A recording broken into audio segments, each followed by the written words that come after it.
តាសួស្តីបងប្អូនគ្នាសូមស្វាគមន៍មកកាន់ការឲ្យតម្រុយនៅថ្ងៃទី4ខែ7ឆ្នាំ2021បងប្អូនតោះហើយសម្រាប់បងប្អូនគ្នាអ្នកដែលមិនទាន់ចុច Subscribe អីទេក៏ចុច Subscribe ឲ្យហើយទៅសម្រាប់អ្នកដែលមិនទាន់ចុច Subscribe ទេក៏ចុច Subscribe ឲ្យហើយទៅយើងចាំមុតមើលទាំងអស់គ្នាបងប្អូន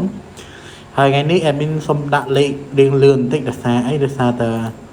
admin រៀងវិញញាប់បងប្អូនសម្រាប់បងប្អូនអ្នកដែលចាំម្សិលមិញបងប្អូនដឹងហើយថាលេខសើមិញហ្នឹងថាយើងត្រូវអត់បងប្អូនតោះហើយយើងនឹងមកមើលទាំងអស់គ្នាបងប្អូនតោះសម្រាប់បងប្អូនដែលមិនទាន់ចុច Subscribe អីទេក៏ចុច Subscribe មកហើយមកបងប្អូន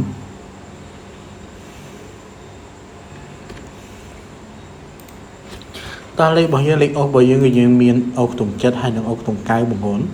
អុសក្នុងចិត្តហើយនិងអុសក្នុងកៅហើយលេខរបស់យើងហ្នឹងគឺយើងលេខបានបងប្អូនគឺយើងលេងបានយើងលេងអូក៏បានយើងលេងអូ BCD ហើយអូ A ក៏បានដែរបងប្អូនអរគ្នាអូ A ខ្លះទៅក៏បានដែរតោះហើយយើងចាំមើលលេខធំទាំងអស់គ្នាបងប្អូនសម្រាប់បងប្អូនអ្នកមិនទាន់ចុច Subscribe អីទេចុច Subscribe ឲ្យហើយទៅហើយមីងក៏សុំសេមកតិចទៅណាបងប្អូន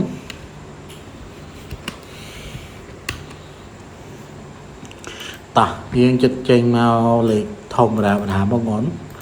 សម្រាប់បងប្អូនអ្នកដែលមិនទាន់ចុច Subscribe អីទេក៏ចុច Subscribe ឲ្យហើយទៅបងប្អូន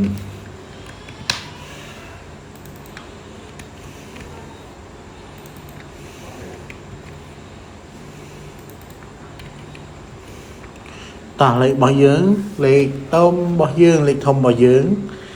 ចេញមកណាបងប្អូនគឺយើងចេញមក79218បងប្អូន79218ហើយលេខហ្នឹងគឺយើងលេខបានបងប្អូនតែយើងត្រូវដាច់ខាតគឺយើងលេខកូនណាបងប្អូនបើសិនជាបងប្អូនអត់លេងកូនទេវាពិបាកខ្លាំងបងប្អូនវាពិបាកនឹងត្រូវខ្លាំងដោយសារអីដោយសារតែព្រោះបីយើងចូលត្រឡប់យកអីហ្នឹងគឺយើងអត់បានកូនទេគឺយើងអត់ត្រូវទេបងប្អូនស្ដាយខ្លាំងបើសិនជាចឹងអីបងប្អូនតោះហើយមីងក៏សុំប្រាប់ឲ្យបងប្អូនយកតែកូនលេខទៅបងប្អូនចង់ចាក់3លេខចាក់ទៅតែកុំភ្លេចកូនផងណាបងប្អូនតោះហើយយើងនឹងមើលលេខតូចរបស់យើងទាំងអស់គ្នាបងប្អូនហើយមុននឹងចូលការឲ្យលេខតូចហ្នឹងគេមានសុំចិត្តបងប្អូនអត់គ្នាជួយ Subscribe ម្នាក់មួយទៅហើយយើងនឹងមើលលេខតូចរបស់យើងទាំងអស់គ្នាបងប្អូនយើងងប់ឲ្យខាតពេលយូរបងប្អូនតោះលេខតូចរបស់យើងលេខពីរលេខរបស់យើងគឺយើងមាន67872414បងប្អូន67872414ហើយលេខរបស់យើងហ្នឹងគឺយើងលេខបានបងប្អូនគឺយើងលេខបានពីរលេខហ្នឹងគឺយើងលេខបានណាបងប្អូនគឺយើងលេខបានហើយយើងលេខបាន BCD ហើយនឹងរោគអាខ្លះណាបងប្អូនចាក់អាក៏ចាក់ទៅបងប្អូនចង់ចាក់ BCD អាហ្នឹងគឺចាក់ទៅបងប្អូនតោះហើយពីលេខរបស់យើងហ្នឹងគឺយើងបាច់កូនក៏បានដែរបងប្អូនវាខុសឆ្ងាយពី3លេខបងប្អូនព្រោះឲ្យ3លេខរបស់យើងហ្នឹងគឺយើងត្រូវការកូនណាបងប្អូនសម្រាប់ពីលេខវិញគឺយើងបាច់កូនក៏បានដែរហើយសម្រាប់លេខរបស់យើងហ្នឹងគឺយើងអាចលេខបានដល់4ដល់6:30នាទីបងប្អូនតោះ